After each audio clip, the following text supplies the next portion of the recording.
नमस्कार साथियों। सदी के महत्वपूर्ण कवियों की श्रृंखला में आज हम कवि ऋतुराज जी के साथ हैं। बहुत ही कविता की दुनिया में, साहित्य जगत में जाना पहचाना चिन्हा हुआ नाम है। बहुत स्थापित नाम है ऋतुराज जी का। राजस्थान में भरतपुर जनपद में 1940 में इनका जन्म हुआ।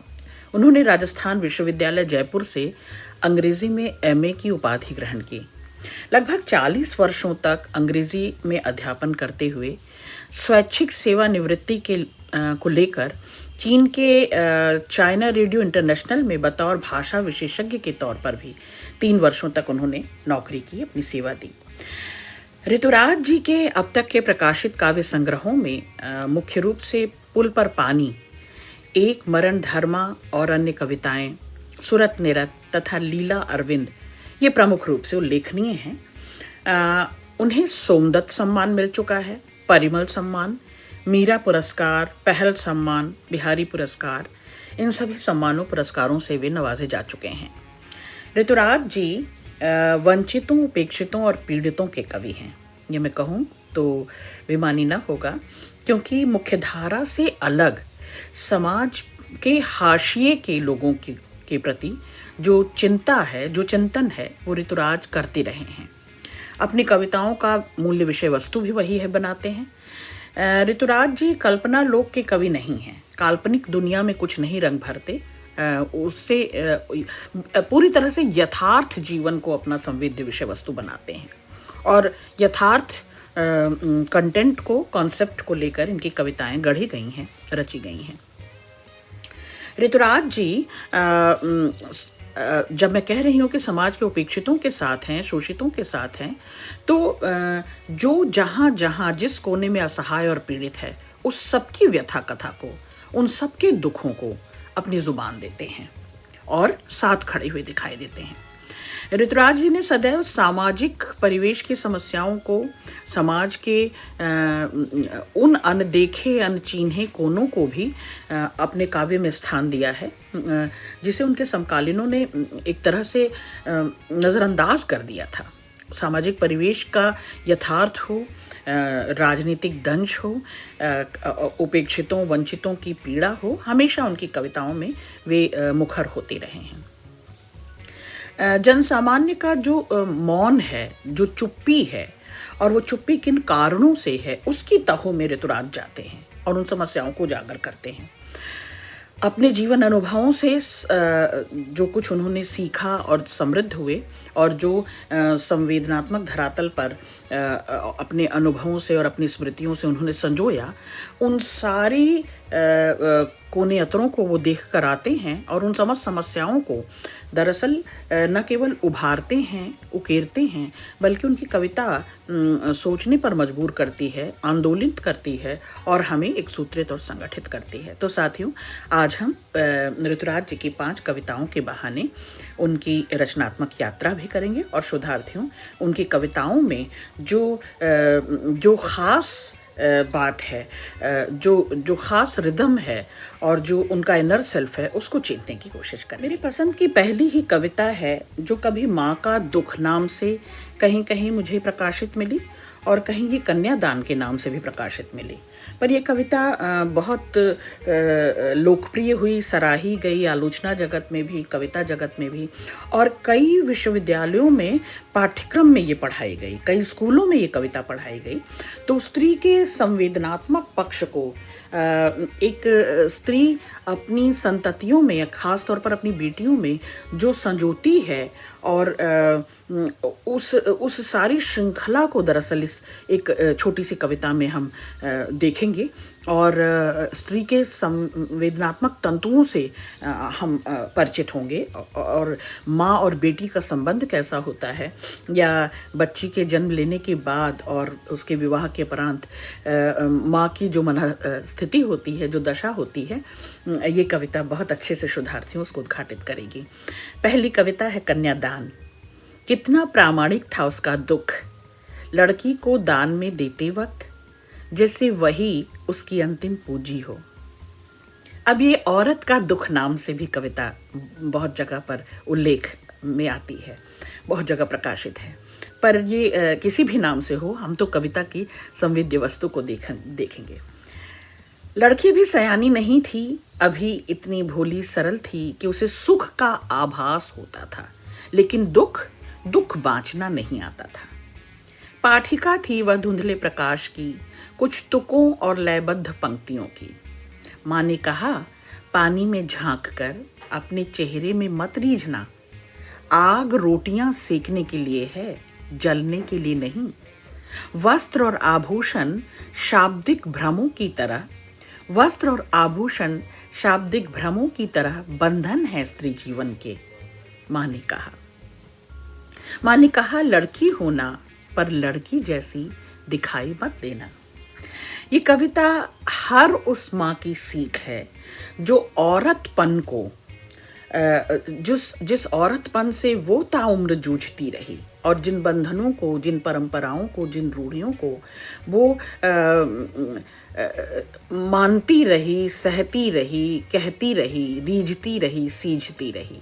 अब इस रीझने और सीझने का जो दुख और दंश है वो अपनी बेटी में रोकना नहीं चाहती। आखिरी सीख वो यही देती है कि लड़की हो, उसमें कतई कोई बुराई नहीं है। लड़की होना पर लड़की जैसी मत दिखाई मत देना। मतलब खुद पर रीझना, अपनी ही आग में जलना, अपने वस्त्रों और आभूषण के मोह पर रीझ कर पारंपरिक और सामाजिक मर्यादाओं की बलि चढ़ मत जाना। वस्त्र और आभूषण ही सब कुछ नहीं होते, वे स्त्री को खूंटे से बांध देते हैं, वे पालतू बना देते हैं स्त्रियों को, उनका सोच और विवेक हर लेते हैं। तो वो जो कुछ माँ ने अपने जीवन में सहा, माँ अपनी बेटी को उससे चिताती है कि लड़की तो हो पर लड़की जैसी दिखना मत कभी। क्योंकि अबोली है वो, अभी धीरे धीरे वो सयानी हो रही है, उसने अभी दुख को बहुत करीब से चिन्हा जाना नहीं है। मायके में वैसे भी बेटियां बहुत सुरक्षित होती हैं और उतनी परिपक्व नहीं होती दिल दिमाग से, उतना अनुभव उनका समृद्ध नहीं होता। तो सयानी होती हुई लड़की को माँ की यह सीख कि वह भोली है, सरल है, उसे अभी सुख दुख की सही पहचान नहीं है, वो अभी अक्षर जोड़कर पढ़ना सीख रही है जीवन का। वो भी धुंधले प्रकाश में कुछ लय और तुक बनाकर कुछ वाक्य बना रही है, सीख रही है। लेकिन ये जीवन का जो महाकाव्य है, इसको रचने में और इसको बाँचने में पूरी उम्र लग जाती है, और औरत अपनी जी हुई सीख अपनी बेटी को दाय में देती है। दूसरी कविता है गरीब लोग। गरीब लोगों की आंखों में दूरबीन लगी होती है, वे दूर से ही देख लेते हैं कच्चे पक्के जामुन, खजूर, खिरनियाँ। उन्हें दूर से ही पता चल जाता है कहाँ है सूखी लकड़ियाँ, गोबर। उनके पेट में धधकता है, धुंधवाता रहता है चूल्हा जिसमें सिकती हैं रोटियाँ। उनके गालों में भरे होते हैं प्याज, उनकी कटी जबान लाल मिर्च की तरह उनकी आंखों में खुशी के आंसू ला देती है। गरीब लोगों की आत्माओं से भाप निकलती है जिससे चलती हैं रेलें, दौड़ते हैं स्टीमर। उनके पसीने से बनता है पेट्रोल, उनके खून से बनते हैं दुनिया के सारे रंग। उनकी जिजीविषा से दार्शनिकों, विचारकों, गंभीर चेहरों का दमकता है तेज। उनके हास परिहास से जवान होते हैं बूढ़े ऋषि। गरीब औरत के पेट में सारे संसार के पाप और पुण्य का रहस्य छिपा है। उसके खुरदुरे हाथों की सुंदरता में फलों से लदे वृक्षों की उदारता है। गरीब लोग अपनी औरतों को कई नामों से पुकारते हैं। उनकी भाषा में पर्यायवाची शब्द अधिक होते हैं। सारे गरीब लोग कवि होते हैं। तू गरीब है इसका पता तुझे तब चला जब तू रोटी सिकने की प्रतीक्षा में कोयले की नश्वरता के बारे में सोच रहा था। तू गरीब रहा है, तूने अपनी टूटी चारपाई के दामन से बिस्तर बांधकर कड़े पर लटकाया है। मैं नहीं हूं गरीब, मैंने काट कर फटी बाहें अपनी कमीज का बनाया है बुशर्ट। बनियान की पट्टी को नीचे से उधेड़ डाला है, कच्छे में नाड़ा, रबड़ की चप्पल में अटकाई है पिन। मेरे पास चुभोने के लिए पिन है। मैं गरीब नहीं हूं। गरीब मतलब किसी बेचारगी या लाचारगी को ढोते रहना नहीं है। गरीब मतलब जैसा ऋतुराज कहते हैं कि मैं नहीं हूँ, मैं अपनी अभाव को भाव से जीता हूँ। अपने जो छोटे छोटे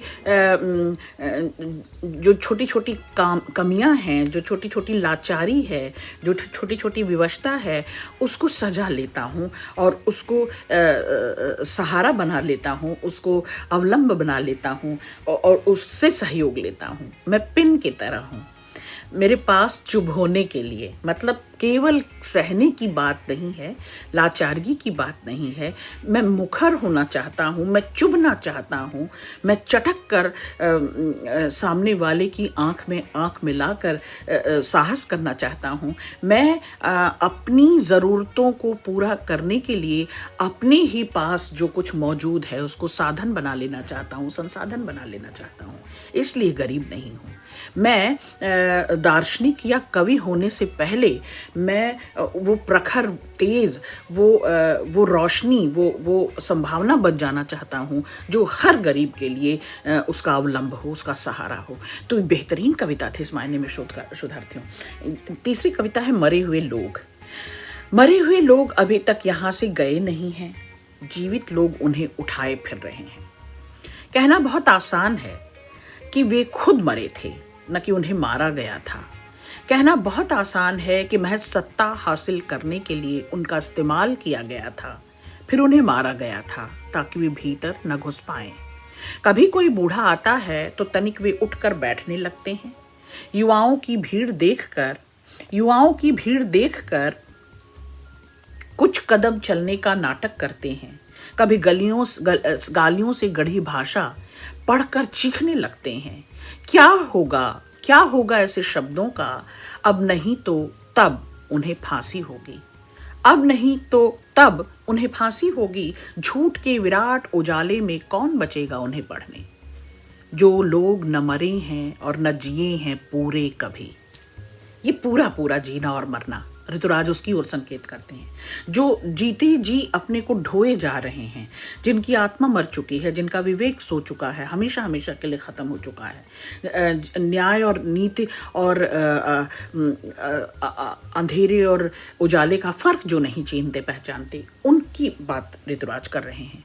जो लोग न मरे हैं न जिए हैं पूरे कभी, व्यर्थताओं का अलाव सुलगाए इसी तरह अपने भीतर पड़े, इसी तरह अपने भीतर पड़े मरे हुओं को याद करते रहेंगे। और हम कब तक मरे हुओं को याद करते रहेंगे? जिंदा लोगों की तरह जियो। जिंदा होने की, जिंदगी होने की पहचान, प्रमाण, शिनाख्त करो। मरे हुओं के साथ उनको ढोए हुए जाना, उनकी बात करना, उनको प्रमाण और साक्षी बनाना छोड़ दो। खुद का साक्ष्य खुद बनो और जीवित लोगों की तरह व्यवहार करो। तो जो आधे मरे और आधे जिए हुए लोग हैं, ऋतुराज उन सबको चैलेंज करते हैं, उन सबको चुनौती देते हैं, चेताते हैं। अगली कविता है सूर्यास्त के समय प्रेम। ये बेहतरीन कविता है शोधार्थियों, इस पर ध्यान दीजिएगा। इतनी अनगिनत आवाजों के बीच क्या सुन सकूंगा उसके आने की आवाज? पक्षी लौट रहे हैं अपने बसेरों में, समाज और प्रेमी दोनों हैं साथ साथ। कहीं कोई प्रतिवाद नहीं है, न है कोई उलझा हुआ सूचना तंत्र, न कोई भयातुर सपना। बस है तो एक संपूर्ण चिंता रहित रात्रि और अचरज भरा सूर्य का उलटफेर। इतनी आवाजें हैं कि तेरी सरसराहट तक नहीं। न जाने वह कौन था जो बुढ़ापे में याद कर रहा था जवानी की भर दोपहर में दस्तक देना। शायद युवावस्था के पापों का प्रायश्चित है इस तरह याद करना। इस वक्त तो केवल तेरी गंध मेरी याद पर हावी है। प्रेम, इस वक्त तो केवल तेरी गंध मेरी याद पर हावी है और मेरे धैर्य की धीमी पड़ती आंच जो असंख्य आवाजों से घिरी है। हर आवाज एक मंत्र है, यानी आत्मछल की प्रतिध्वनि। किसी दिवा स्वप्न के संगीत की बंदिश है, या फिर किसी अधेड़ संगीतज्ञ का षड्ज और पंचम मिलाना। आहा, किसी दिवा स्वप्न के संगीत की बंदिश है या फिर किसी अधेड़ संगीतज्ञ का षड्ज और पंचम मिलाना। सूर्य सूर्य तुम रुके रहना, अभी अभी वह आई है नींद से पहले के इस कलरव में। अभी अभी वह आई है नींद से पहले इस कलरव में। तो सूर्यास्त के समय प्रेम माने सांझ ढल रही है, धीरे धीरे गहन रात्रि छा रही है, और उस गहन रात्रि में उसका आ जाना यूं बेसबब बेहिसाब प्रेम से भर देना, लबालब कर देना, उस सरसराहट की ध्वनि का आना, उसकी यादों का दस्तक करना, उसकी जवानी के जोश का, उमंग का, उल्लास का, युवावस्था में किए गए तमाम जो क्या कह सकते हैं उसे, कभी पाप कहता है, लेकिन पाप का प्रायश्चित किए न किए का हिसाब लेना देना, और उस गंध जो प्रेम से सराबोर है, उस गंध का हावी हो जाना, धीमी गति से, मंथर गति से कवि पर पूरी तरह आच्छादित हो जाना, और वो आवाज़, वो धुन एक मंत्र की तरह जो सब तरफ से प्रतिध्वनि में आ रही है, एक दिवा स्वप्न चल रहा हो जैसे, और बंदिश, संगीत की बंदिश में संगीतज्ञ का इस तरह से देखना, इस तरह से सुरों को मिला देना, और उसकी आने की सुध बस अब सुबह होने नहीं देती। और कवि कहता है कि सूर्य तुम प्रतीक्षा करो, अभी सुबह का इंतज़ार करो। सूर्यास्त से सूर्योदय तक की यात्रा, उसकी सुधियों में कवि निमग्न रहना चाहता है, संलग्न रहना चाहता है। बेहतरीन कविता थी शोधार्थियों। अगली कविता है मरूंगा नहीं, और ये कविता ऋतुराज का आप कह सकते हैं ट्रेडमार्क है। ऋतुराज की ये कविता उनके जीवन काल में, उनके समय में भी और आज भी, जब वे खुद इसे सुनाया करते थे, और उनके समकालीनों में भी बहुत यादगार कविता है मरूंगा नहीं। दूसरे कारणों से मारा जाऊंगा, ध्यान दीजिएगा, दूसरे कारणों से मारा जाऊंगा, बहुत अधिक सुख से, अकठिन सहज यात्रा विराम से, या फिर भीतर तक बैठी जड़ शांति से मारा जाऊंगा। मैं इन सब कारणों से तो मारा जाऊंगा, लेकिन किन कारणों से मरूंगा नहीं, उस पर ध्यान दीजिएगा। लेकिन नहीं मरूंगा कुशासन की कमीनी चालों से, क्योंकि निर्भय हूं, अडिग हूं, अटूट हूं, और कुशासन की दबंगई से, वर्चस्व की दबंगई से मैं झुकूंगा, मरूंगा नहीं। लेकिन नहीं मरूंगा कुशासन की कमीनी चालों से, आए दिन के मिथ्या स्पष्टीकरणों से, रेल और आरक्षण की अनुपलब्धता से, पत्नी बच्चों की लौट आने की गुहार से तो कतई नहीं, अनमिले मित्रों के भटकाव भरे रास्तों पर चलने से बिल्कुल नहीं, लेकिन मरूंगा नहीं। पत्नी बच्चों के लौट आने की गुहार से तो कतई नहीं, अनमिले मित्रों के भटकाव भरे रास्तों पर चलने से बिल्कुल नहीं।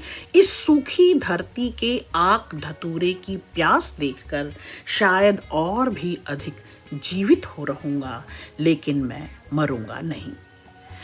दूसरे कारणों से मारा जाऊंगा, शिथिल हो जाने, जड़ हो जाने, यथावत रह जाने, या विराम में होने, या अकठिन सहज हो जाने, या फिर भीतर तक जो जड़ शांति घेर लेती है, वे मरने के कारण हो सकते हैं। बाकी जितनी विपरीत प्रतिकूल परिस्थितियां हैं, जितनी भी बाधाएं आती हैं, जितनी भी चुनौतियां आती हैं, संघर्ष आते हैं, ऋतुराज अपनी फतह का पताका फहराते हुए कहते हैं, मरूंगा नहीं, झुकूंगा नहीं।